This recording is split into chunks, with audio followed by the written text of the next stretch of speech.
Welcome to the show. It is Sandy and Shawn. That is Sandy Clough. I'm Shawn Strawther. Welcome to Mile High Sports. Thank you for joining us. A lot of talk about the Denver Nuggets on tap today. The Nuggets, of course, struggling with the challenges, as are many of the contenders, of the salary cap and specifically its aprons, the first and second apron when it gets into taxpayer situations. The only team below the NBA salary cap as it stands today is the Detroit Pistons. That's it. With good reason. Right. So at this point, you run into teams that everyone else is over the cap, but it's about these aprons that are the concern. Now, the Nuggets were expected to be into likely the second apron. Were they to retain Kentavious Caldwell-Pope? They did not. They tried to make sure that they remained in that first apron where you can do more things to improve your roster. And I'll just make it as simple as possible. When you're over the second apron, and the following teams are over that: the champion Celtics, the Bucks, the Timberwolves, and the Suns. Those teams cannot even use their mid-level exception, the $5 million a year roughly contract deal that landed Dario Saric yesterday for the Nuggets. You can't aggregate salaries and trades, which ordinarily you think about the idea in the NBA has been for years. If you have a $9 million player and an $8 million player and you send them out, there's a little bit of give in the percentages, but you can bring back a $17 million player or you get trade exceptions. You can't aggregate the salaries, nor do you get the trade exceptions. So it's designed to be odious, designed to bring those big spending teams back into the group of everyone else. And at least in the NBA, it seems to be working. 6 different champions in the last 6 years. The previous 5 champions were knocked out in the second round, including the Denver Nuggets last season. And it seems to be bringing more of an idea of parity into the league that you really hadn't seen maybe ever.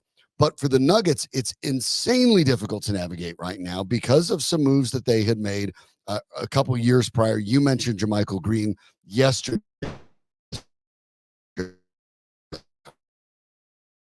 And that was before the new CBA went into effect. Right. But you're still, even prior to this new agreement, penalized for overpaying people. And then the cost of getting rid of that big contract included a first-round draft pick from 2027. And that's in part because some of the tools of which that you're limited to, the higher you get up along the salary cap, makes things more difficult. Yeah. So the Nuggets could have potentially retained Kentavious Caldwell-Pope. They had his bird rights. They could have matched the 3-year, $66 million deal that the Orlando Magic eventually signed him to. And as you pointed out yesterday as well, that's maybe a $5 million per year discount from what a lot of the assumptions would be across the league. And the Nuggets could have done that. It would have taken them into that second apron where they wouldn't have the ability to do as much, but was losing a starter on your championship team, your arguably best on-ball defender, and someone one of the rare guys that can shoot threes. The missing piece. And largely because he has proven himself as a three-point shooter, you're losing something. Now, defensively, you can argue in some areas that Christian Braun can, as they say, guard up. He can guard bigger players. Right. As opposed to Kentavious Caldwell-Pope. But he's not as good a shooter. He is not as good a three-point shooter. I think he's a better runner. As a younger player, he's a better runner. I'll agree with that. But it isn't just a matter of Christian Braun replacing Kentavious Caldwell-Pope, who replaces Christian Braun now, who's the only bench player to get significant minutes in Game 7 of the conference semifinals series, a game the Nuggets led by 20 in the third quarter and ended up losing to the Minnesota Timberwolves. And I'm not exaggerating. No one else played. Was trusted during the second half of that game when the Nuggets collapsed. They were playing with 6 guys. And that had Minnesota was playing with 8 people. Probably with the collapse. That had a lot to do with it. Fatigue had a lot to do with it, although there were some in the locker room who perhaps have a mindset that no excuse is a good excuse when you lose a game like that, who said fatigue was no factor. Others said it was. The coach said it was. The coach somewhat belatedly, I suppose, took a little bit of responsibility perhaps for overplaying his starters.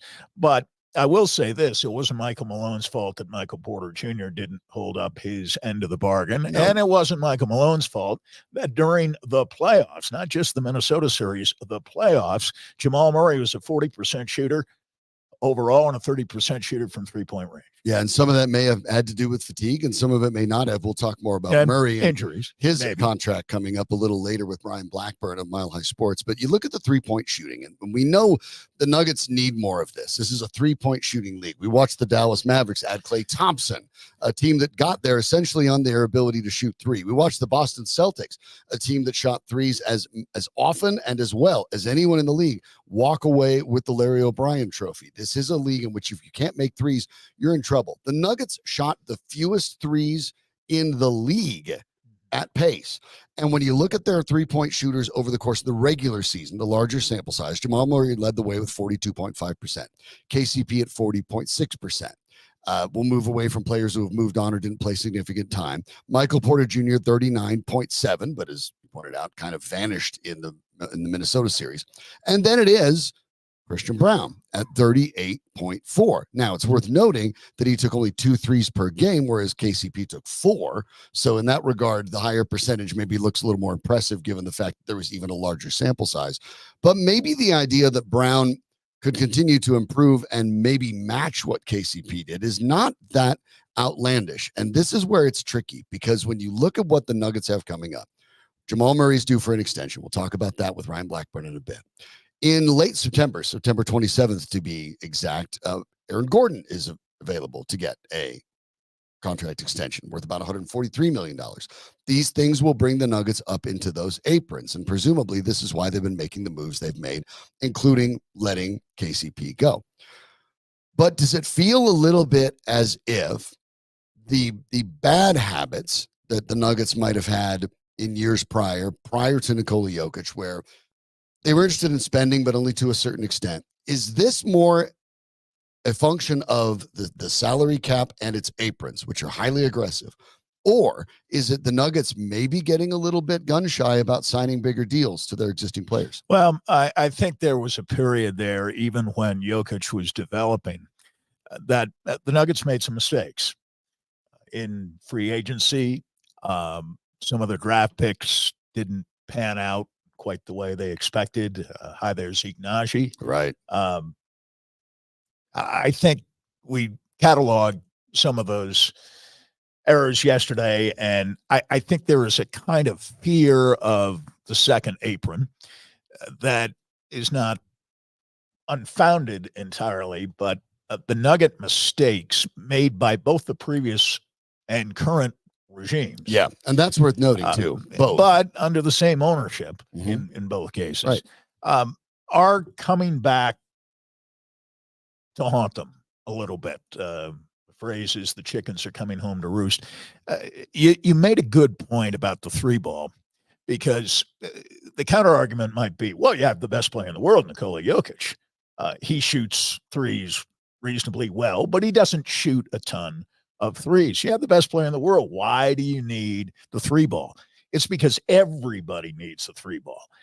You don't have to lead the league in three-point shooting or three-point attempts. Boston did this year, I think, by a fairly wide margin. But you can't be last either. Right. It can't be last either. You don't have to be top 5, but you shouldn't be among the bottom 5. That's the way the game is played now. The three ball is too central a part. It's just too hard to catch up. Dismiss. Right. I mean, it's that simple. We go back to game 7 for all of that. We can give you the numbers we have before.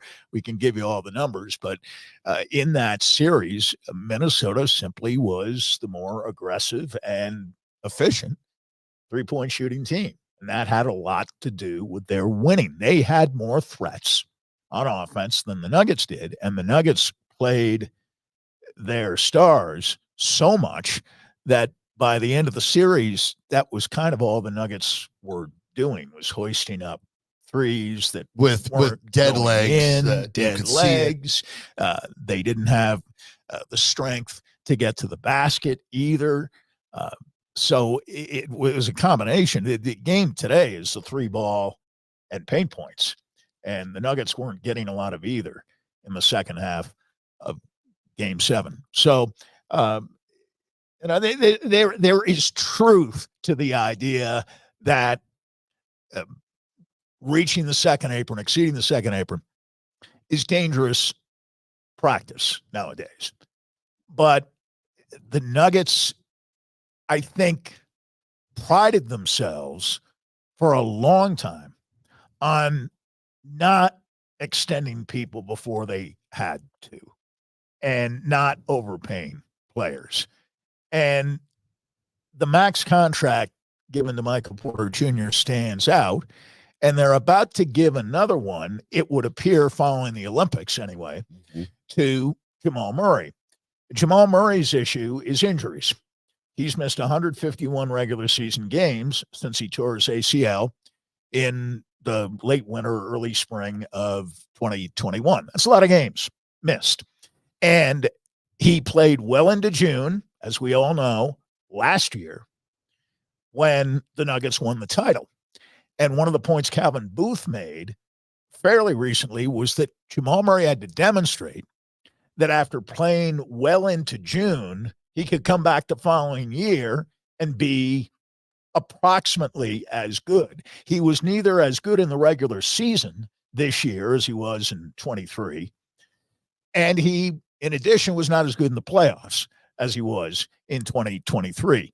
So I think the Nuggets might be a little squeamish about his propensity for getting hurt. And the leg injuries took away a lot of his explosiveness. It really showed up in the playoffs.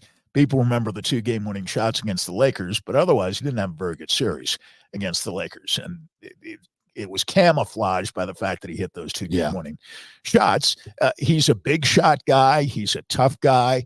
Nobody has ever suggested that Jamal Murray is in any way soft or unwilling, unable to play. He's not just through little hurts, but injuries. Nobody said that. But the Nuggets have to be very careful now with these max deals. They're fine with Jokic.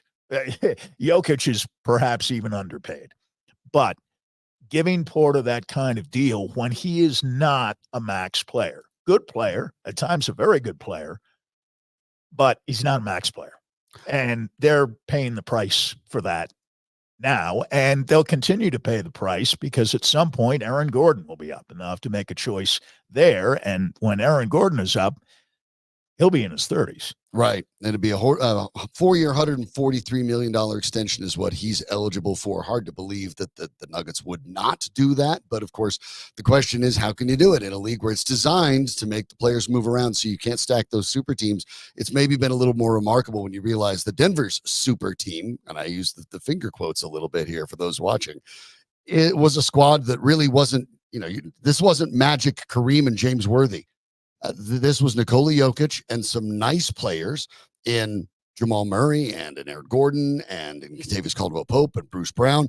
But this has really been a Jokic-centric type of team. Oh, no doubt. And few. Look at all the other all-stars. We've gone back and looked at it. That would be zero. It's almost unprecedented. So this is a remarkable situation because the Nuggets are trying to keep together something that already seems somewhat anomalous.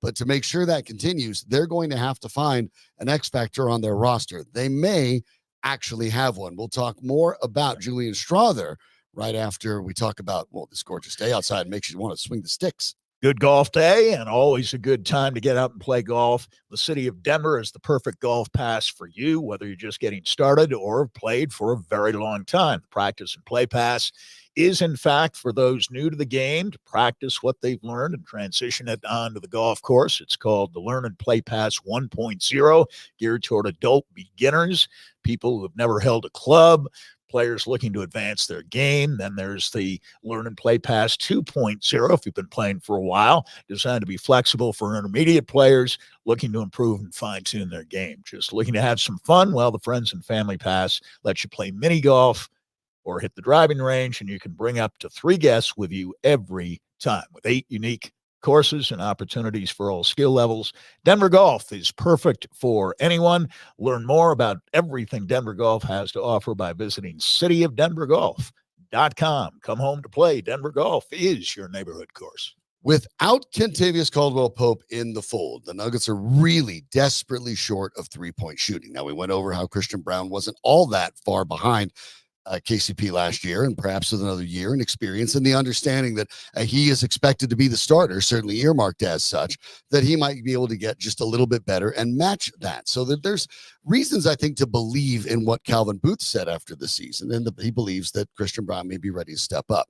The problem is, what does it do after that? Brown needed to step up to replace Bruce Brown, who left via free agency. Now Christian Braun needs to step up to replace KCP, who leaves via free agency. Now who's going to step up and pick up for Christian Braun? Now, they added Dario Saric. That's an interesting mix, but of course, he's a front court guy.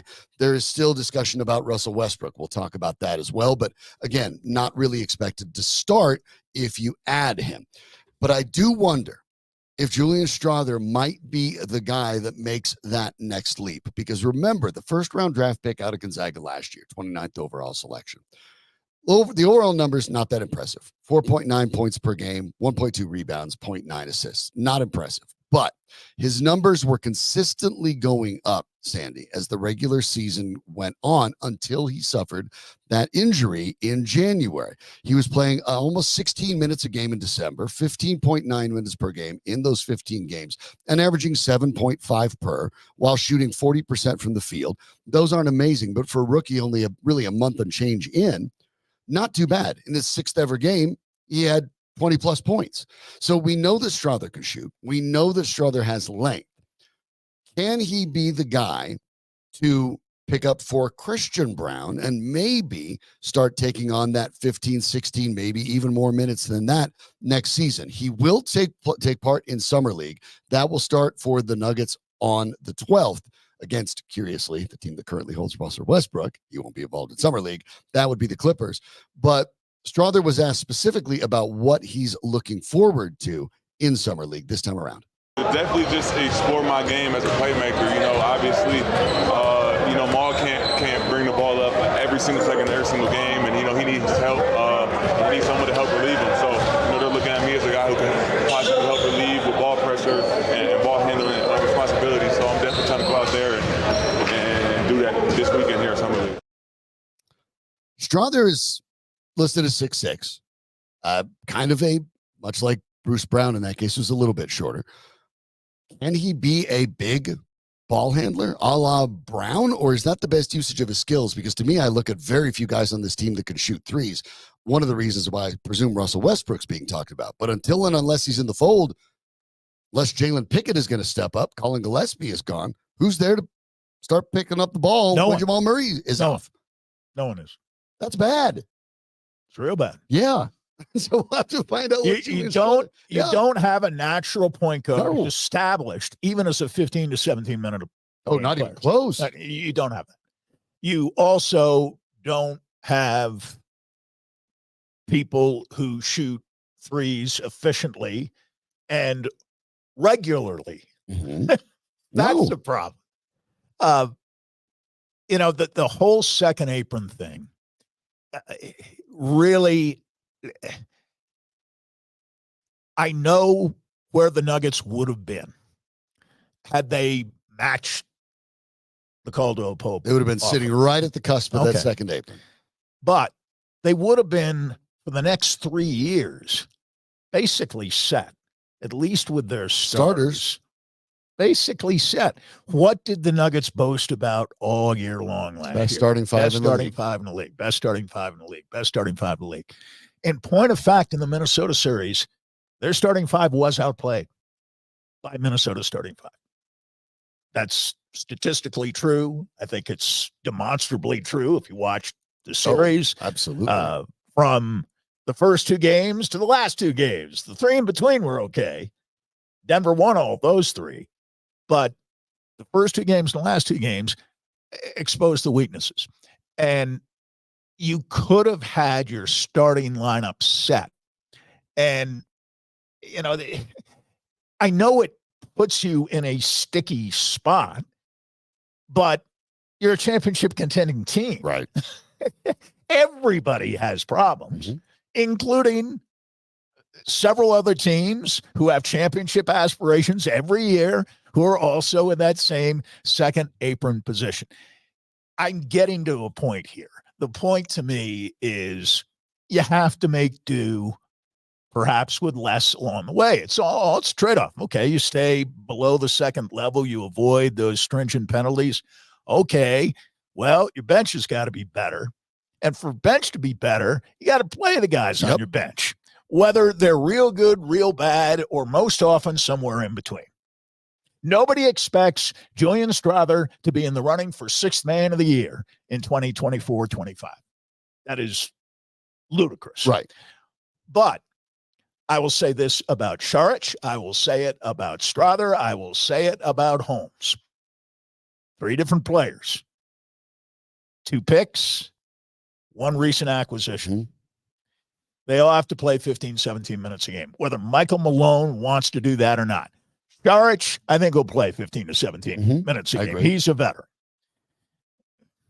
Strawther fell out of favor this year. Injuries may have had something to do with it. Some of those games he played weren't ideal. There were times where he looked a little, at least on the offensive end, looked a little like Bruce Brown. And when he produced big numbers, averaging 7.5 a game. I mean, that's fine. It's less than Brown produced, but it's fine. But there were other problems with his game. You've got to live with those problems now. You've got to play him 15 to 17 minutes a game. The recourse is to play Murray 33, 34 minutes a game. Jokic 34, 35 minutes a game. You got 3 guys, 2 guys 6'10", and Strawther at 6'6", big guard, not a natural point guard. They've got to play 15, 17 minutes a game, and you've got to play through their weaknesses. You're not going to have, with the same group of 5, unless maybe it's the 5 starters, or was, you're not going to have your best offensive team on the floor and your best defensive team on the floor at the same time. Nope. The coach is going to have to adjust to what the game circumstances call for, even more than he has in the past. And I think his feel for the game while coaching from the bench, his skills as a bench coach, have evolved through the years. He's a better bench coach than he was 3-4 years ago. Right now, he seems to be. But there is still the stubborn streak where he doesn't want to play certain people once they disappoint him, once they fall out of favor. The one exception to that, in all the years that Malone has been here, the one exception, strangely enough, was a player I don't think Malone really wanted the Nuggets to draft all that much. And player's name is Christian Braun. Mm-hmm. He's the one guy who seemed to fall out of favor during the championship run in 23. And then in the NBA Finals, all of a sudden he's back. And by the end of the series, next to Bruce Brown, he's playing more minutes than anybody else coming off the bench. Now and Jeff Green has vanished. Right. It proves that Malone can do it. But Watson fell out of favor. Yep. Now, with the start of a new season, I'm assuming that Watson becomes maybe a 17 to 20 minute per game guy coming off the bench. But when faced with adversity, win or go home, Michael Malone chose to keep Payton Watson tethered to the bench. What he was more comfortable with. Because his theory was, I can't have Brown and Watson out on the floor at the same time. There's not enough shooting. Yeah, but there's great defense. And if you ran more, you wouldn't care about the shooting. Both of those and guys that in is transition are constant complaint that's been, even during their championship run. The Nuggets at home do run from time to time.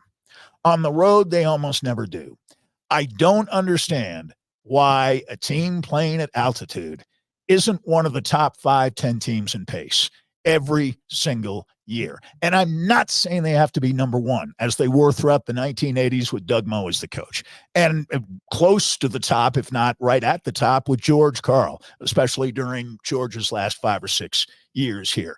That's how you get easy baskets. That's how you make reserve players better at home. My theory as to why reserves play better at home, in part, is that they play better at home because they get easier shots at home.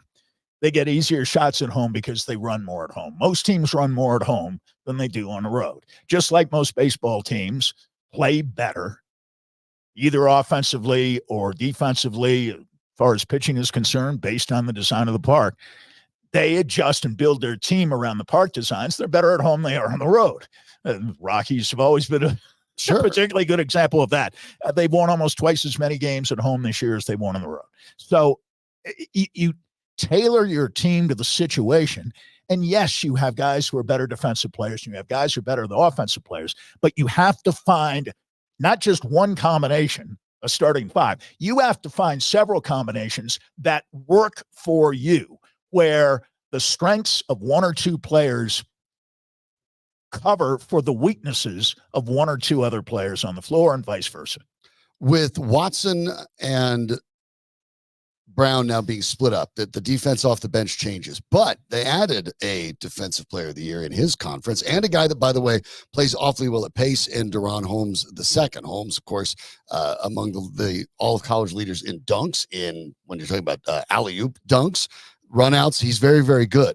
Strawther talked about Deron Holmes and the opportunity to pay it forward a little bit by getting ahead of his NBA experience and letting Holmes know that as a rookie himself last year, Strawther has someone that he can give and some efforts, some opportunities to give Holmes some advice. I did that because when I was drafted, that's something that I wanted guys to do, and Colin Gillespie did for me, and it meant a lot. So, just being able to, reach out and let him know that I'm a guy he can come talk to. So he already came over to the crib. We kicked it last week before we left for the 4th of July, so it's been fun. And today was the first time me and Deron got to share the floor together, and he got a motor. That boy played with a lot of energy, and, he's eager to learn and willing to learn. So I think he's going to be great. When I look at the bench as it's comprised, you have Šarić, who we know what he could do, is not a good defensive player at all, but a versatile offensive player that can play multiple positions. Holmes can probably play at center and power forward. He's actually not a bad three-point shooter. He's a good shot blocker, probably the best one on the team already, along with Watson. You have Strawther, if he makes an improvement, might be able to play a little bit of one, a little bit of two, a little bit of three, like Bruce Brown did potentially. And who knows what Watson can do, because his length and his explosiveness creates opportunities.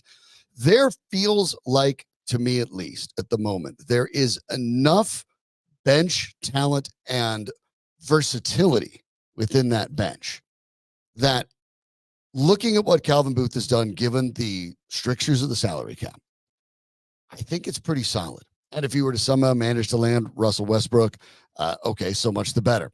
But I look at it this year and think, I get it. They're not established NBA players on the bench. That's the way you're going to go when you're going to sign multiple guys to max contracts. But I look at the ability, I look at the experience, I look at the versatility, I look at the ability to play a little bit of defense, some offense. To me, this is on Michael Malone now. I couldn't agree more. And you put it more succinctly than I did a few minutes ago. It is on Michael Malone. Stretch yourself, okay? He's going to have to get into some uncomfortable coaching areas. Do things he hasn't done before. But you've got the best player in the world on your side. You start with that. Having the best player in the world doesn't guarantee championships. It didn't even guarantee one. And they did well to win the one. Mm-hmm. The problem is that I think there was, maybe with some exceptions, an organizational sense that losing Bruce Brown wasn't that big a deal. It was a big deal. Not that it could have been avoided. It couldn't have been avoided. In Brown's case, there was no way. I misspoke. Not that it could have been avoided. Yeah. Losing Brown, it couldn't have been avoided. But I think that attitude, particularly in the heady moments that immediately follow, days and weeks, the winning of that championship, you begin to think, well, we're loaded for years to come. Not in this new day and age, or not. And I think Booth, with perhaps a greater familiarity with the salary cap, understood that and the various aprons better than Malone did. What does Malone do about that? Become more knowledgeable about the first apron and the second apron? No, but you're going to have to coach more. Yeah. You're going to have to extract every bit of the potential that exists within all those players, especially those coming off the bench. I think we know what a healthy Jokic and Murray can do. I would hope that Porter's best days are still ahead of him. For now, Gordon and Porter, Jokic and Murray at 4 of the 5 starting spots. Maybe he isn't the best starting 5, but it's the best core 4 in the NBA, or as good a core 4 as you'll find, and if healthy, it should be.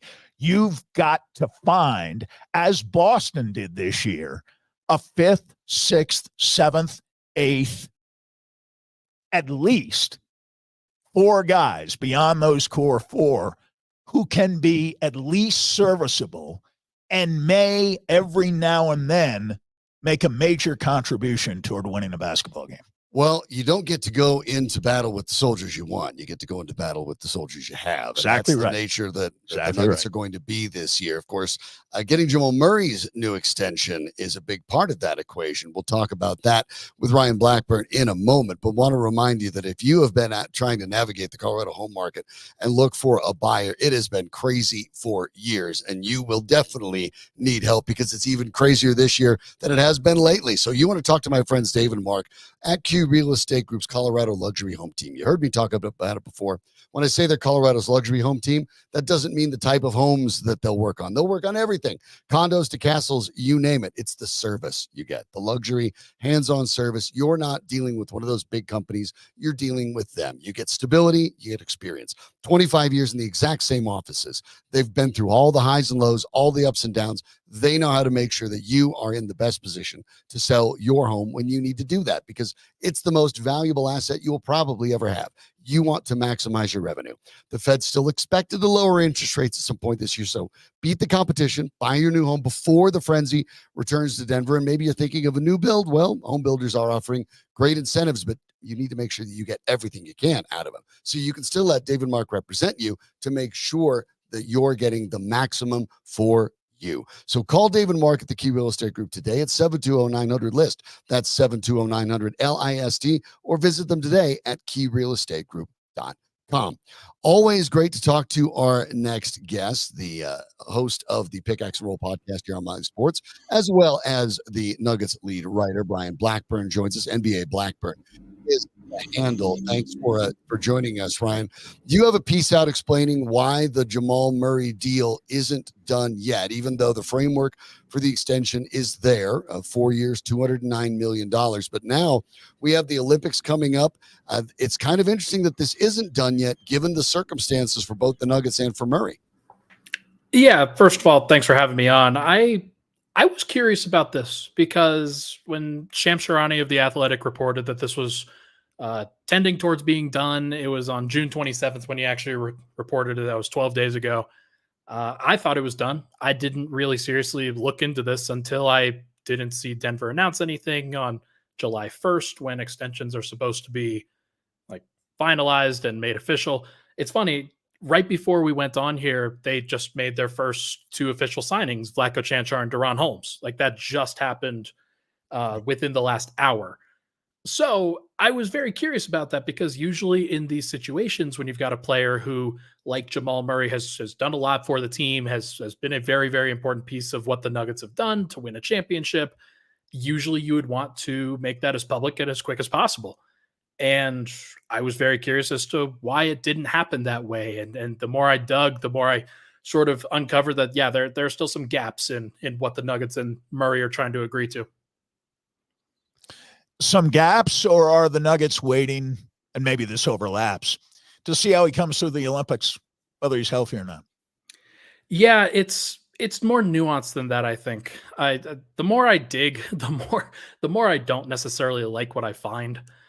There's stuff that I still can't say publicly about it and wouldn't want to say publicly about it, but this is a negotiation that it might be fine. If Murray is okay going into a contract extension year without secure money behind him heading into an Olympics where he's going to assumably play hard, he may or may not play. It just seems very weird what's going on here. And just from what I understand about it, the team and him had negotiations there were negotiations that they were talking through, trying to figure out what was supposed to happen. Like Shams Charania didn't just come up with magically the 4-year, $209 million max extension. Yeah. So like they've talked about it. The fact that they haven't come to an agreement, I believe, has to do with the language of the deal. But I mean, it's hard. Obviously, you struggle to get people to confirm that, struggle to get people to say things of that nature. But I think that that's what's going on. And I respect the fact you're not at liberty to divulge everything. But don't those things center on his injury history? I mean, he's missed 151 games since 2021 when he tore his ACL. Oh, undoubtedly. The Nuggets want some protection there somehow. Do they not? And is that a stumbling block? Not the only one, but I'm just saying, is that conceivably a stumbling block? Of course. I think that... And the fact that he shot 40% in the playoffs, playing hurt, perhaps even injured, shot 40% in the playoffs and about 31% from three-point range. Had a bad playoff. Murray has always been a playoff player, and the fact that he did not show up in that big moment, I think, was a watershed moment for him, for the organization, for everybody involved. That look, it's not all sunshine and rainbows if you're not great in the regular season, but then you turn it on in the playoffs, because it means that you have to turn it on in the playoffs in order to do that. And Murray last year missed 23 games.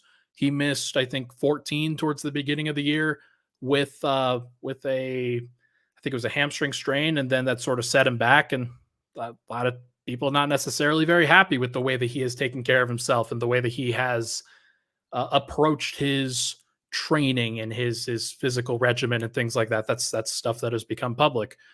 The Nuggets have talked about that. They want him to be the leader that they need him to be. They want him to be the example that they need him to be. And to this point, he hasn't been on the floor enough to fully get a no questions max contract extension.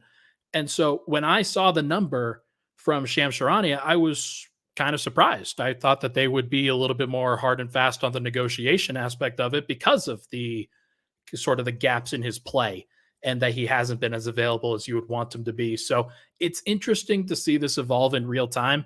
And I think that there are, like, both sides should be like I think that there's more to this than what has been even reported by me so far. There's got to be some motivation on both sides to get this done, though. You brought up in your piece over at MileHighSports.com, a terrific piece you can check out right now, more details on this. The idea that the Nuggets may want to create language similar to what the Pelicans did with Zion Williamson, protecting themselves a little bit. Williamson, of course, has some weight check-in parts of his contract, something that Murray wouldn't need. But the idea that there's certainly a number of games to hit to make sure that certain guarantees kick in. I get that Murray certainly wouldn't want that and would want to demand basically just the 4 years at the maximum. But the question is, with the injury history, you do wonder how many teams, for a guy who has yet to be an all-star ever, and whether that's his fault or not is irrelevant. But the idea that any other team would be dying to give him a max deal, thinking he's the final piece of the puzzle, given the injury situation. So what I find fascinating is the idea that they're kind of kicking this down the road until the Olympics. And it seems like for Murray, that's a monumental risk, because if you're going to play hard for your country, and presumably he would like to do that as Canada's really, really interesting team in the Olympics there with a backcourt of Murray and Shai Gilgeous-Alexander. But that seems like an immense risk, knowing there's no guaranteed money on the other side of next year, knowing the Nuggets want to give it to him, but they'd want to probably do it with a couple assurances. There has to be a spot to meet in the middle. Do you believe that stubbornness might even potentially sink this thing, or is it just a matter of waiting it out for both sides to find a middle ground? It's a good question. I think that Murray's hot-headed. He wants the deal that he's going to want. And that also extends to the Supermax, by the way, which he turned down a previous deal in order to try to get the Supermax extension, right, which would be a much larger number. I've just done the calculations just a little bit ago. It would be if he qualified, if he was an all NBA player next year, it would be a 5-year, $314 million Supermax extension. So that's $105 million more. It is a But lot of and money. it is a lot. At the same time, is there anything that gives you after the last 4 seasons in which Murray has not been able to play the number of games? In fact, in 2 of those cases, wouldn't even be able to get to the minimum number of games now to qualify for end of season awards, which All NBA would be one. Is there any reason to believe that Murray can make that leap right now? It's a good question. And a couple of those years I know were affected by COVID. One of those years he was injured and like that's just like torn ACL. Sometimes like that's going to happen. It's hard to really control that. I don't expect him to hold out for the Supermax extension. I don't think that that's something that he wants. I really don't think that it's something that either he or the team wants to go into a deal with an expiring contract, because things get really complicated, especially for a player like Jamal, who like he wants to make the money. He wants to be known as the guy. He wants to be like, he's in a comfortable spot right now with Nikola Jokic, but he's also like, I mean, he has other motivations as well and would like to continue to grow with himself in this league. So it's going to be fascinating, guys. Like I'm very curious to see how this evolves, because I don't think that it is just a hard and fast, we are going to sign the contract after the Olympics. Because why, if the offer was out there, Right. why would he sign it after the Olympics and not before, when he has the security? It just doesn't make any sense. And that part to me is fascinating, because the risk being undertaken there is all Murray's. All Murray's. Yeah. None of the Nuggets there. That's Murray taking that risk almost entirely. We also know that at the end of September, Aaron Gordon is up for an extension that could be 4 years, $143 million. Obviously, that's something that they have to take a look at as well. And then the idea of perhaps adding more talent. We know that the Nuggets and Russell Westbrook have been connected for a while now.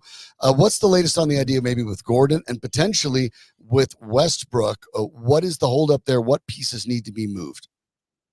Yeah, I think the Nuggets are willing to do a deal with Aaron Gordon. I think they're probably going to try to, they're not going to want to give him the max that they can give him, but they are going to want to give him something to ensure that he is locked in at a number that they are excited about for the next few years.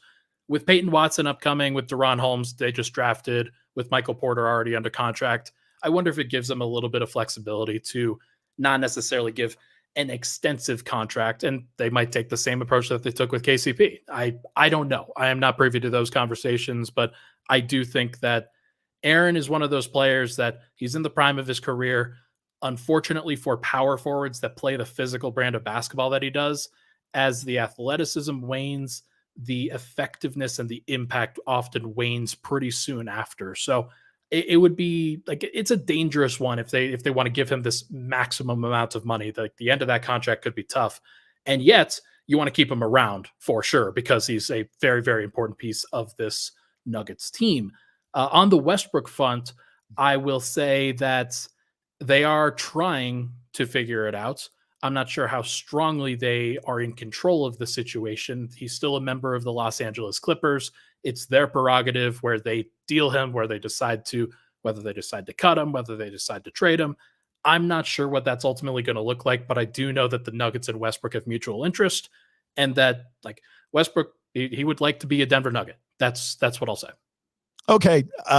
Why would the Nuggets want Westbrook? I grant you that point on Westbrook wanting to be here as opposed to the Nuggets are better team.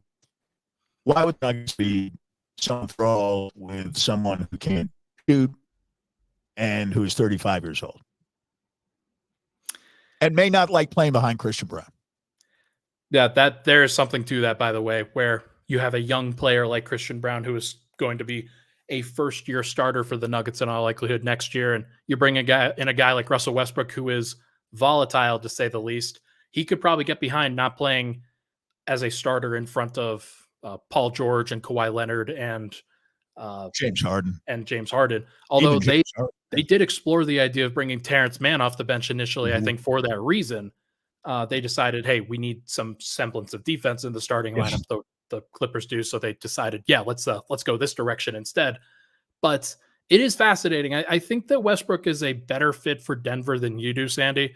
I think that he's evolved a little bit in the latter stages of his career, and especially in this time with the Clippers, he's learned how to play off ball a little bit more, playing next to some of their ball handlers.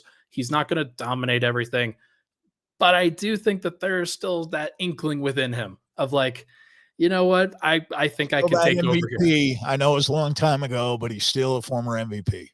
And he'll always think of himself that way to a degree.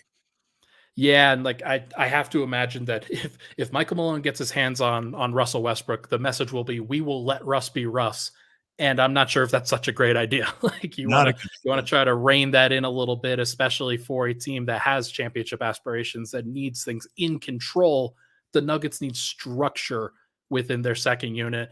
If Russell Westbrook can provide that, like he's just the kind of the head of the snake there, then maybe there's something to it. I tend to doubt that though. Last one for you, Ryan. We're talking to Ryan Blackburn of Mile High Sports, the host of the Pickaxe and Roll podcast and the LU podcast. Check them out wherever you get those podcasts. But through 2027-28, only 2 players are under contract, Nikola Jokic and Zeke Naji. Zeke Naji appears to maybe have one of the most untradeable contracts in the entire NBA. And now that the Nuggets don't have a draft pick, they can trade until 2031. Are they just accepting that they're stuck with this, that they're going to have to wear this albatross of a contract, or is there still an effort to try to find somebody who might take it off of them, despite the fact they don't have draft picks to sweeten the deal? Yeah, I think they're fine going into the season with him on the roster without the expectation that he plays that much. I don't know if they fully expected this to be such a bad contract, where teams were a little bit apprehensive about taking on a 23-year-old. Because that's what he is at the end of the day. The problem is that he just hasn't really shown a lot of skill development with Denver. The shooting has really fallen off. And I think his confidence is like, it's in a really tough place right now with the team. And I don't know how much Michael Malone actually trusts him to do the job that the Nuggets would ask him to do. So if I'm Denver in this situation, I'm trying to hold out for the right deal because he's the 5th highest paid player on the team.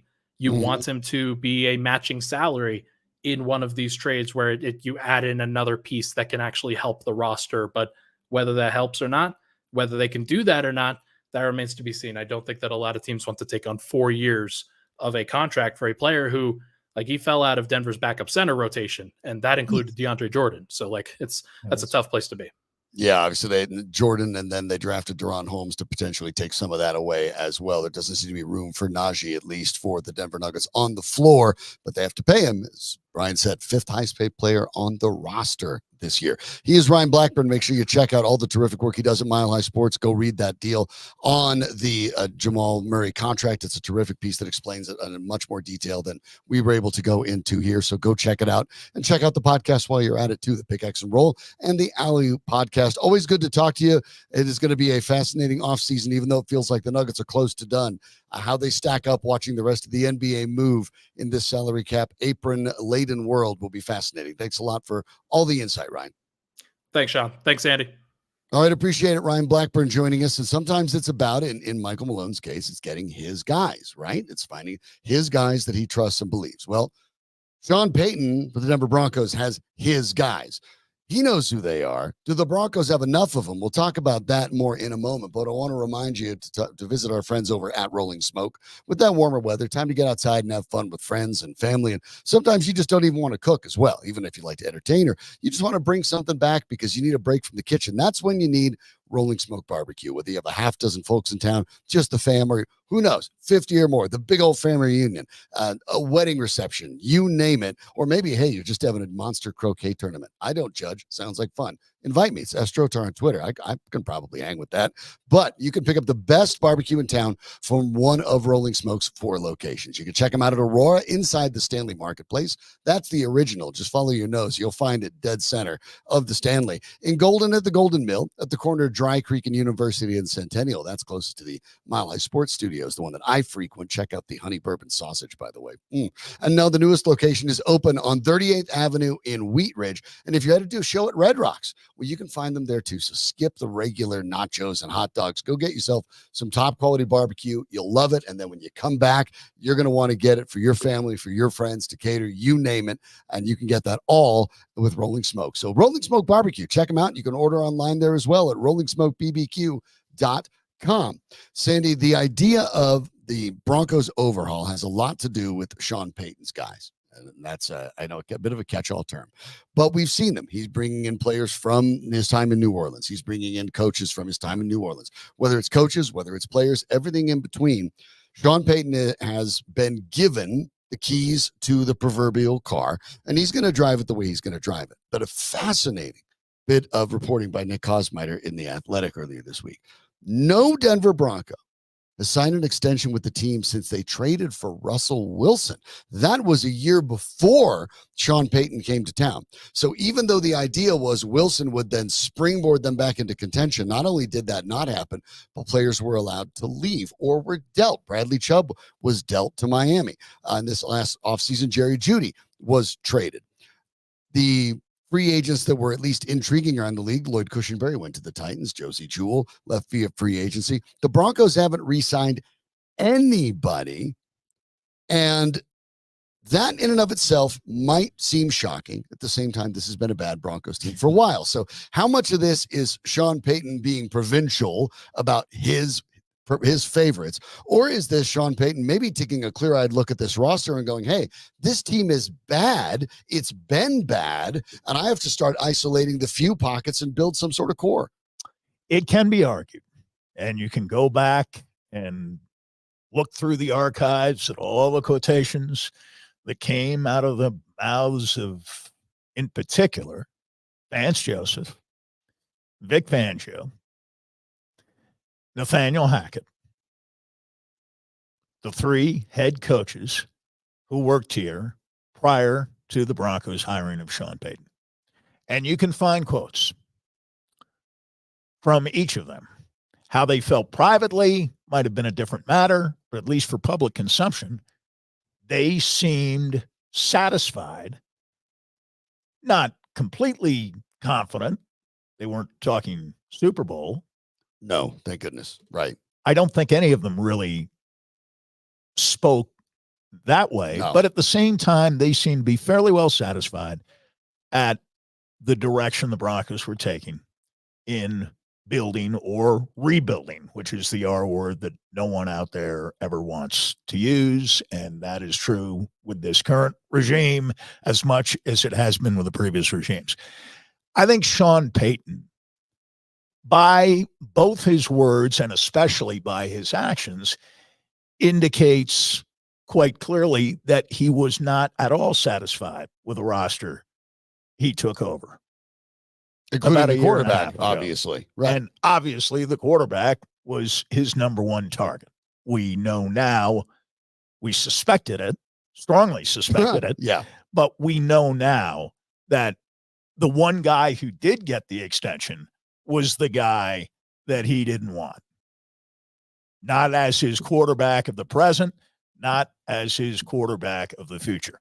To Sean Payton, Russell Wilson was a quarterback of the past. Now they have the quarterback of the present and the future. That's Sean Payton. That is Sean Payton's guy. We talked about it. We talked about the smokescreen about J.J. McCarthy, which Payton admitted to after the draft. Bo Nix was always his guy.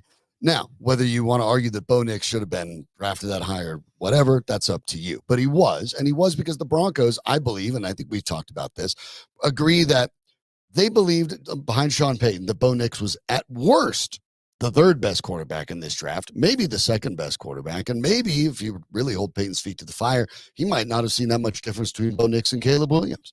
So they have the guy they want, experienced, accurate, uses the middle of the field, and they brought along his top target. So it now feels like they have the bit of the core if Bo Nix can actually hold the job. Yes, if he can hold the job. And between and among the various coaches and players he's brought in, that's a foundation of sorts. And then you continue to build through the draft. Maybe at some point when they have enough money, free agency comes back into play. Although I do agree with Payton, generally speaking, that filling needs in free agency speaks to desperation more often than it speaks to practical, reasonable considerations. Yeah. It speaks to desperation.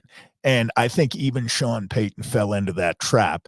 They signed two guys in Powers and McGlinchey. Unquestionably needs. And unquestionably needs. Absolutely and maybe rather desperate needs, given the history of the last decade at both left guard and right tackle. Right. which we all know about. And at least these two guys could stay healthy. Now, how good they were And what is you a paid matter for of them? much debate. Whether they're worth anything close to what you paid for them, I don't think they were, but they were available. And you know what they say about availability. It is an ability, especially in the NFL. And maybe the Being best one. available is, I mean, that's kept Garrett Bowles around. Now, Absolutely. not keep him around past this year, but I think even this year, if Garrett Bowles is somewhere between a good player and a Pro Bowl All-Pro type, and I know there's a big difference between Pro Bowl and All-Pro too, they have to think about re-signing him, They do. at least short term. I know he'll be 32 when his free agency comes about, but I look at the 25 free agents, 2025 free agents. Right. They don't have 25. After this year. 2025 free agents. Minors, Have to re-sign, no brainer. period. Have to sign. The others are all up in the air. And think about And these none names. of them are Payton guys. Bowles, Jones, Cooper, Browning, Javonte Williams. None of them Payton guys. No. None of them. How hard would that hit be? Because, okay, Garrett Bowles, one thing, obviously, he precedes Payton, and I agree with you. I think if you were to play well and not miss any games again, you have to seriously consider it because it's not that easy to replace. Other than the broken leg, he's been durable and pretty consistent. durable throughout his career. And consistent, if not great, but consistent. And to use the old Bill Belichick, and I'm paraphrasing a bit, I'd rather have a guy, give me a team on a ranking of 1 to 10, give me a team of sixes that are sixes every game, as opposed to a guy that's a 9 one game and a 2 the next game, because at least I know what I've got. A lot of coaches feel that way. Right. And I can build around that. And I think Bowles is one of those guys. But DJ Jones was expected to be an impactful player. And maybe now with a little more help on the line, John Franklin Myers added, that might occur. But think about Baron Browning. Baron Browning for the Broncos is one of the biggest X factors on this team. They're expecting him to make a leap forward to maybe double-digit sacks and be kind of a game wrecker. Von Miller light is what they're hoping for. Is he capable of it? Maybe. But if he does, guess what? And then he's a free agent. So in Browning's case, in Cooper's case, if Javonte Williams bounces back this year and looks like he did before the injuries, he's a free agent. So the Broncos have a lot of these guys that are interesting players that play the ones that we just rolled off. Miners is your starting right guard. Bowles is your starting left tackle. Jones is your starting nose tackle. Cooper and Browning are your starters on the outside at pass rush. And Javonte Williams, until unseated, is your starting running back. These are not guys with undefined roles. Even on a team as bad as the Broncos have been, these are rock solid starters that are going to all be free agents at the end of the year. I don't know that Payton would agree with that, though. I don't think from Payton's point of view, any of them are, save for Miners. I think Miners has proven himself, but I don't think Bowles has proven himself. Bowles, if he continues to stay healthy, they won't have a reason you could do worse. You could do worse. But Jones, Cooper, Browning, Williams, they've got to produce. And they've got to be healthy enough to produce. Miners is the full package. That's the lot. He's healthy. Yeah. He doesn't miss games. He is a road grader when it comes to the run blocking game. Pass protection, he's fine. He's a guard, so that isn't the main skill you're looking for in a guard is ability to protect the passer. You're looking for a guy who can pull, and he for his size, he's remarkably mobile. Yep, and he's got the right attitude. He's got some nasty, a lot of nasty in him, and so I think Payton is sold on him, and he's going to cost you $20 million a year to keep. Let's be mindful of the fact both of us have had our share of criticisms when it comes to Sean Payton on a number of levels.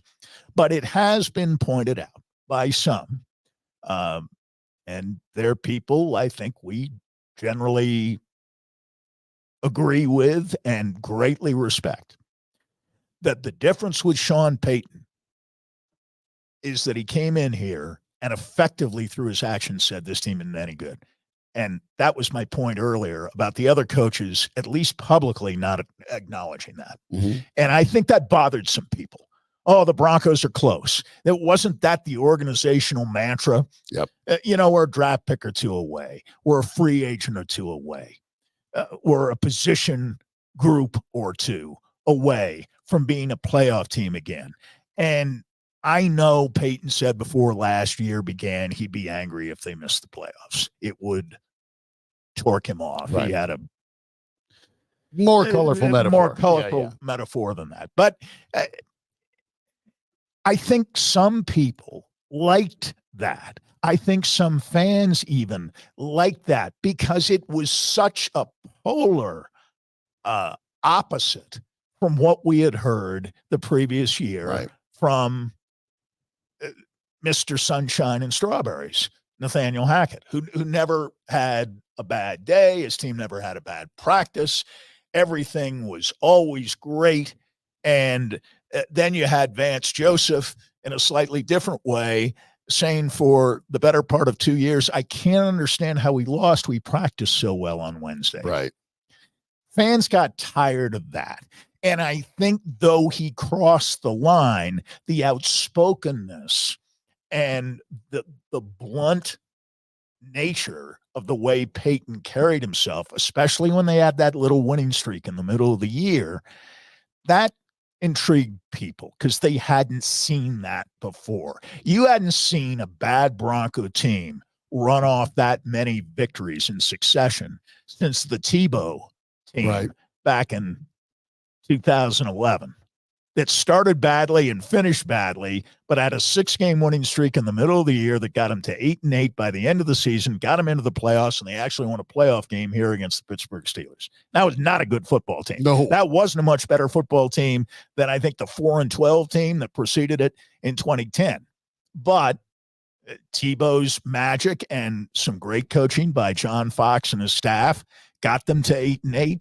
And that year, 8-8 was good enough, not only for first place in the AFC West, but for home field advantage, at least in the first round of the playoffs.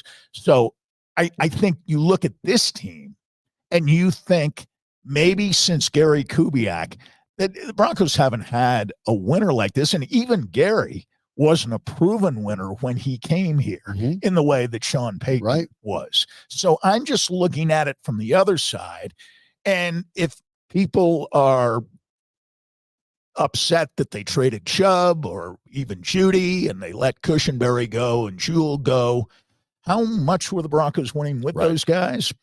And that's the attitude of some fans, I think, who aren't necessarily ready to dance in the streets quite yet, but like the fact that there's a little more of a focus on reality with this head coach than there had been from the previous, at least 2 of the previous 3, and probably all 3 in a sense. That's certainly the accomplishments. And Fangio's ego was such that Fangio thought he could coach his way past personnel deficiencies. Joseph and Hackett weren't necessarily that way, but they were always optimistic.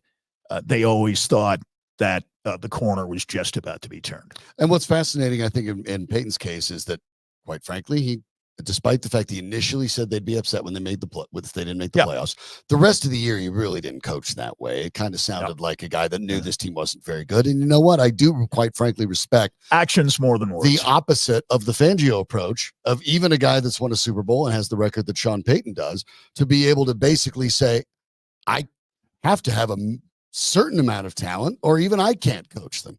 And I think that is realistic. And I think the Broncos need that dose of reality. They will probably take some steps backwards this year, but it makes it more likely that they'll be able to go forward as the core of this team starts to assemble. To a certain extent, Payton will assemble it. And to a certain extent, Bo Nix, for example, he'll have to do it himself. We'll talk about the Colorado Avalanche trying to get their free agent situation all squared away. They seem to be mostly done. What else do we need? We'll discuss that. But all of that has to do with, of course, first and foremost, getting your head right, being able to analyze the situation cleanly and clearly, the stuff we've been talking about, and we've got the guy you need to talk to. Absolutely. Dr. Rick Perea is one of the foremost performance psychologists in America. We've got him right here on this radio station, Mile High Sports, every Wednesday afternoon with Wellness Wednesdays, our weekly checkup from the neck up with Dr. Perea. And he speaks to all types of audiences, from corporate executives to youngsters having trouble in the classroom or on the field during sports competition, recreational or otherwise. He is a man for all seasons. He worked for the 2015 world champion Denver Broncos as their head performance psychologist. He worked for the Rockies in the year prior to their making a 2-year run to the National League playoffs. And he has worked with the 2023 NBA champion Denver Nuggets as well. He helps, as I suggested, all types of people. And if you're struggling, and we all have our stuff, don't we? Give Dr. P a call today at 720-287-0933. That's 720-287-0933. Or look him up at Dr. P at think1-4u.org. That's think1-4u.org. The Colorado Avalanche have had an eventful offseason. When you're talking about player acquisition, you look at the Nuggets, their roommates down at Ball Arena. Obviously, it's been a little bit trickier, but the Avalanche have had to manage cap challenges as well, have seemed to have done it pretty well. We talked a little bit about some of their additions yesterday, but over at The Athletic, the right up there was looking at their free agents for every single team. The Avalanche got a C- grade, which is a bit surprising to me, but Jesse Granger of The Athletic, who wrote the least portion on the Avs, did fairly point out Colorado entered free agency without much cap space to work with, and as a result, lost more production than it brought in. But highlighted when they talked about production, Brandon Duhaime, Yakov Trenin, Shawn Walker, all contributors during the Avalanche's run, to be sure. Walker, we talked about, was always going to be priced out at 29, kind of in his prime. He was probably not going to come back. But even though I liked Trenin and I liked Duhaime, Trenin got a silly contract. They could possibly. They shouldn't have matched that. I'm not entirely convinced that the Avs really let more talent walk. They added Calvin DeHaan, who I think is a pretty good defenseman. They added Eric Brandstrom, who I think is a very talented guy, but all hasn't fit together yet. They will get Logan O'Connor back. I'm not sure the Avs got worse. As a matter of fact, I think I like what they have now after at least the early moves of free agency, maybe even a little bit more than what they finished the regular season with. I thought their draft was a C. I thought, and it's obviously difficult. They're years away. I nothing you can do about that. I thought it was a C. It could have been worse. They had 9 picks by the end of the draft, quite a bit. You know, they traded out of the first round, picked up additional picks. They had the best goaltender in Europe with their first pick, the 38th pick overall in the second round. I thought they had a decent draft. I'd give them a C. Maybe you could stretch it to a B-, but that really is projecting more than I would like to do, particularly on this day in July, just a week, 10 days after the draft. In free agency, you know, I thought the big move was getting Duran signed, and Jonathan Duran had 56 points last year. Mm-hmm. It was terrific. We talked about this at length yesterday. We won't repeat ourselves on all of that, but I thought getting him for 1 year and $2.5 million was a master stroke. Yeah. And an example of good negotiating by not only the Avalanche, but by the people on Drouin's side of the table as well. And I thought that was the big news. I do like Brandstrom. He is not going to score a lot of points. I think this year might have been his career high in goals with 3. Mm-hmm. I believe I'm correct about that. But for I understand a bad Ottawa team. He played 17 minutes a game. Now, I'm not saying he'll play 17 minutes a game for a much better team here in Denver as a third tandem. But we're also talking about a guy who's 24 years old. 14, 15, and he can grow. He's 24. He'll be 25 in early September. And I like the move. Losing Duhaime, Walker, Trenin would have been nice to keep one of the 3, but I thought the contracts for at least 2 of the 3 were way above what the Avalanche could afford to It spend certainly should have on those particular Right. players. Right. Fourth line type of guys. Well, what do the Avs as the NHL side need? Because obviously we know the challenges with Larry Nichushkin. We'll talk more about that situation with Eric Dean of Mile High Sports tomorrow as well. But therein lies the rub, right? We Nichushkin and don't know what they Landeskog's- need yeah. because we don't know about Landeskog and Nichushkin. I guess for I look next at year. it right now and I look at the defensive pairings, and we know about obviously the top four pairings. We know about Makar and Taves, and we know about Gerard and Manson. And I guess you look at a third pairing of Dahan and maybe Brandstrom or maybe Sam Malinsky. Okay, I'm fine with those things. They also brought back Jacob McDonald, who they're familiar with, Callie Rosen. So that they have some bodies there on the. They have a blue lot line. of bodies. They have 9 guys who have played in the NHL, And you're really only looking at maybe filling out a third pair, and maybe not even that. Dahan at 33 is at least you know what you're getting out of that. I think that was a signing, knowing that he's basically your Jack Johnson replacement. He's a third tandem defenseman on some pretty good teams Right. in recent years, Carolina, Tampa, and such. So the playoff status is there. So that part to me is intriguing. I think defensively it looks good. I think goaltending wise, I think the turnaround that Alexander Georgiev made in the postseason gives you more than enough comfort to realize, okay, you have your goaltending tandem in Georgiev and Annunen, and okay, you're good there. Those are really hard things in today's NHL. Getting your goaltending right and your defense right are harder than getting your offensive lines right, your four skating lines. Those are easier to fill. There's simply more options available. And I look at their top line with Duran and McKinnon and Rantanen. That's great. Whenever Nichushkin or Landeskog comes back, maybe that changes things, but I suspect either of those guys eventually ends up on the second line. And now you're comfortable with Middlestat after bringing him back. He seems to be on the rise. You know what you've got in Lehkonen. You hope for a little better health this year. But to my mind, it's really just looking for more scoring. Logan O'Connor seemed to find a little bit of something before he got hurt, but I don't think he's a 20 goal scorer. He's a penalty killer. But if you get some combination of Nichushkin and Landeskog at some point before the Stanley Cup playoffs, I think you have enough scoring too. If, as suggested in the piece, huge ifs, obviously. But I'm making a slightly different point. If goaltending is the major weakness on this team, the Avalanche are in great shape. Yeah.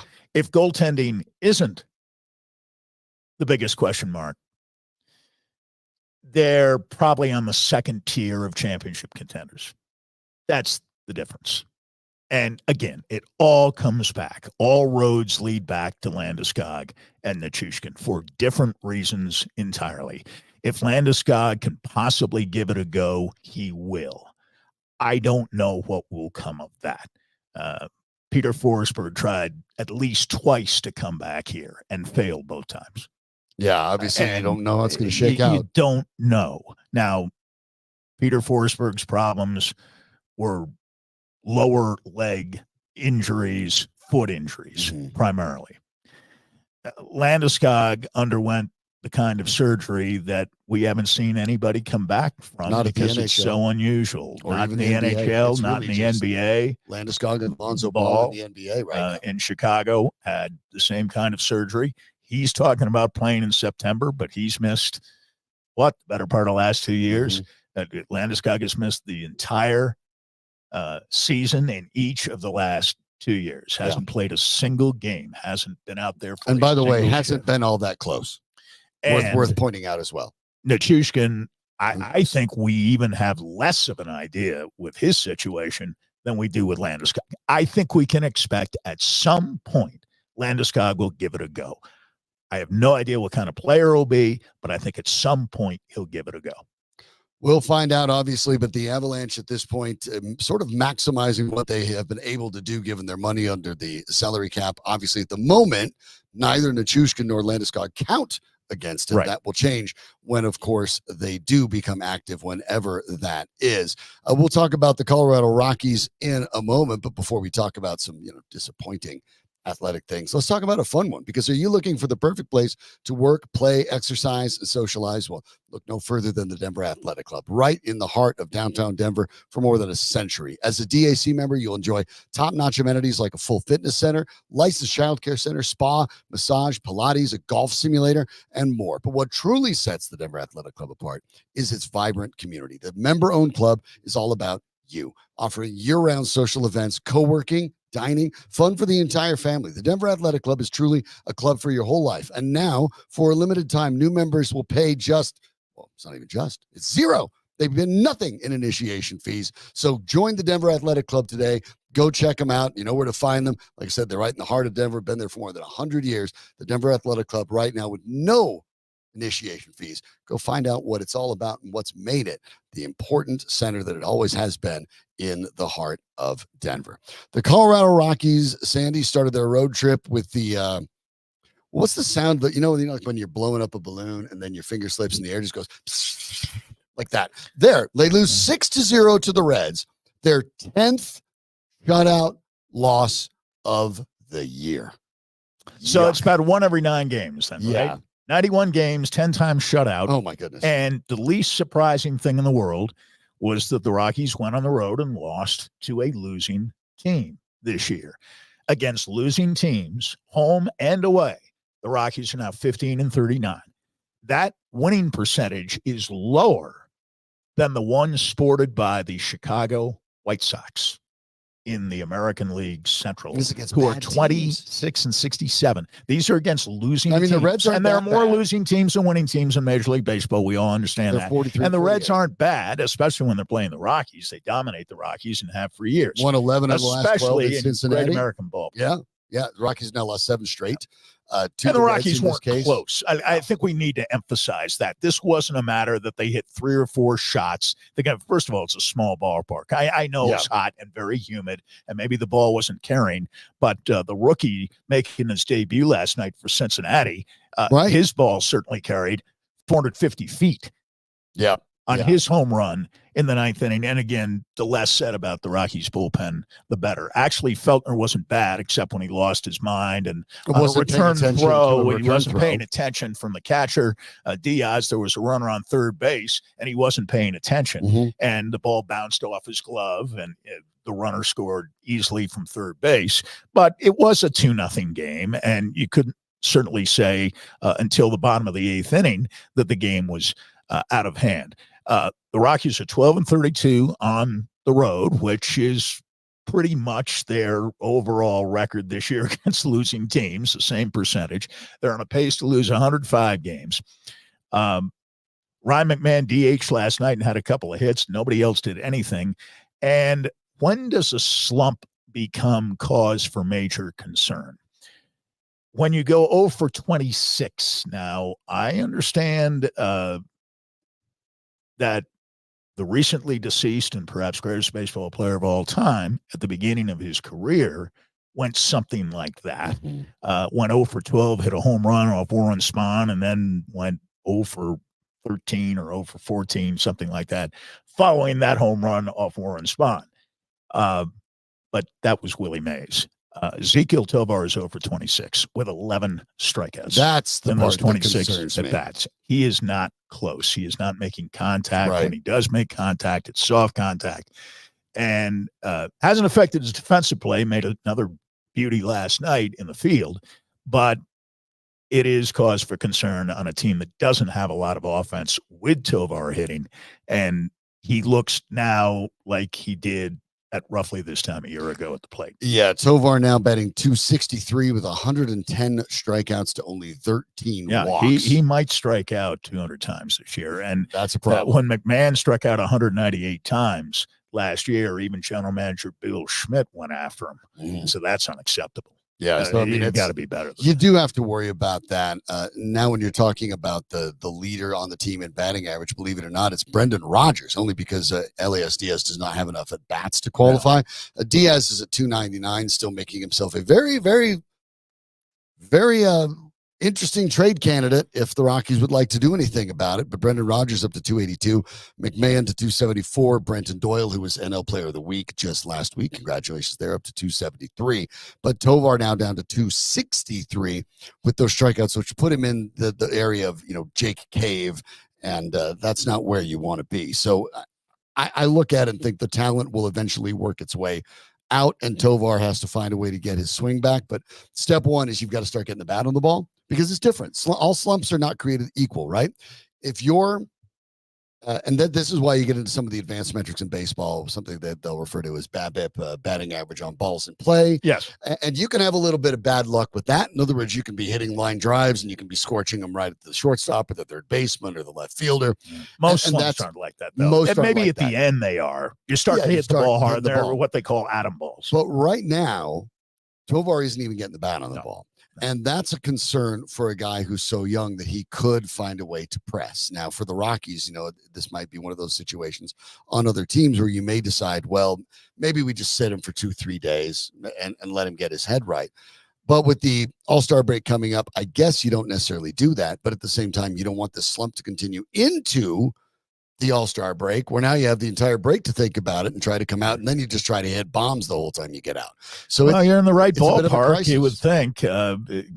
Great American Ballpark is called Great American Small Park, right? By a lot of people, and it is not a pitcher's park. No, but it looked like one last night, at least. Well, for one of the until teams, the bottom of the 8th inning. Yeah, Abbott for the Reds, 7 innings, 3 hits, no runs, 2 walks, 8 Ks. Feltner, as you pointed out, wasn't that bad. Only 1 earned run. Of course, gave up 2. And the unearned run was his fault. Right. So it kind of feels, that's always the quirks in scoring, right? If the error's on the pitcher, it feels like it should be an earned run. But Tyler Kinley, as you pointed out, just a disaster. 2/3 of an inning, 4 earned runs.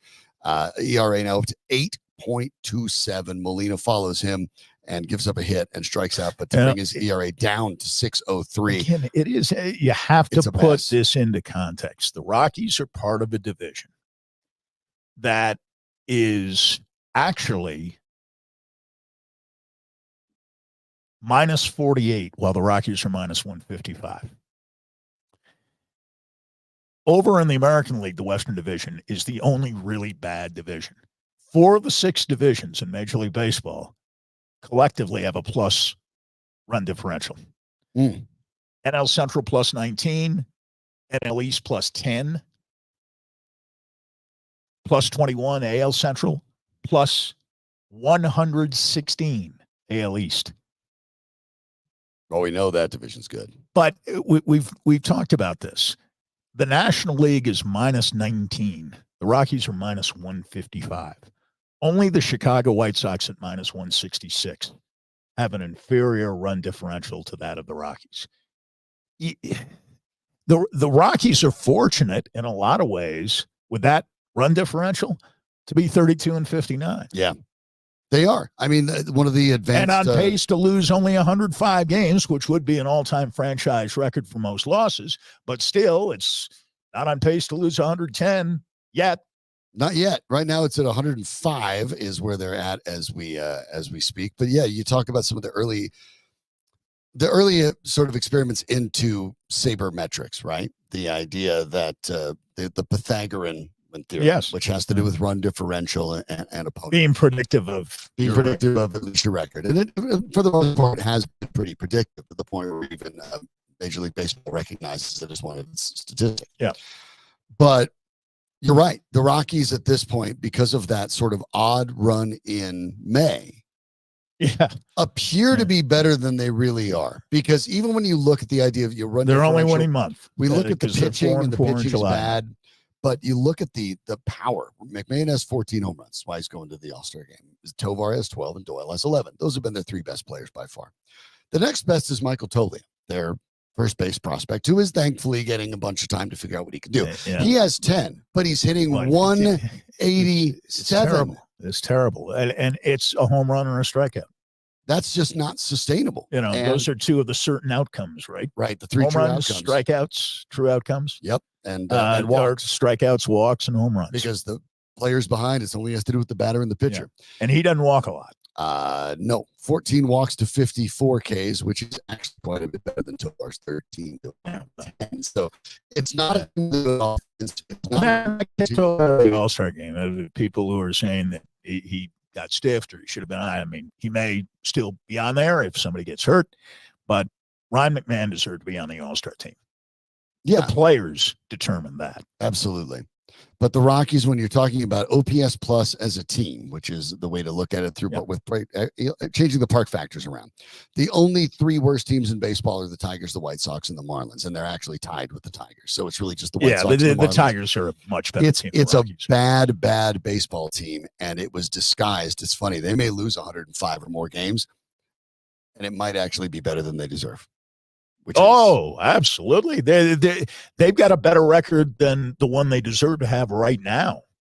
As we pointed out, I don't know what the difference is, 2-3 games, if you look it up.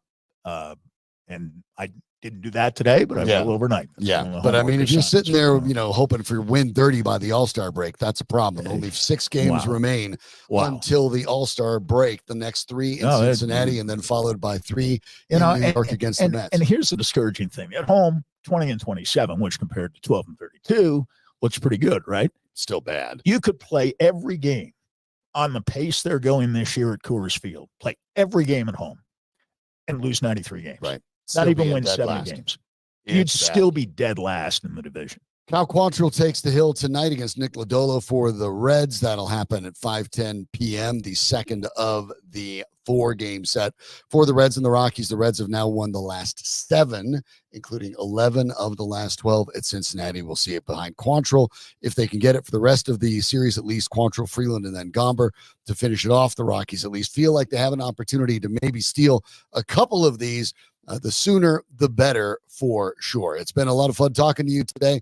Thanks to Ryan Blackburn for joining us, giving us the latest on the Nuggets, the situation with Jamal Murray and his contract, the idea of the Russell Westbrook edition that seems to still be lingering around in the ether around the Denver Nuggets, an intriguing type of setup there as well. Financial questions abound, whether it was Broncos, whether it was Avalanche, whether it was Nuggets. And we didn't even get to the Rockies because their most expensive player, of course, is still out. Bud Black hinted that getting Chris Bryant back might eventually help. I wouldn't count on either of those things happening, but we'll find out and we'll check it on tomorrow after the Rockies take on the Reds. Danny Bailey's the man making everything work. He's the man behind the camera. All the sound, everything happens because of Danny. Thanks so much, Danny. We could not do it without you. Ryan Blackburn, give him a follow. NBA Blackburn on social, and check him out at milehighsports.com. We have to step aside, but we'll be back tomorrow. For Sandy Clough, I'm Shawn Drotar. Keep it right here on Mile High Sports.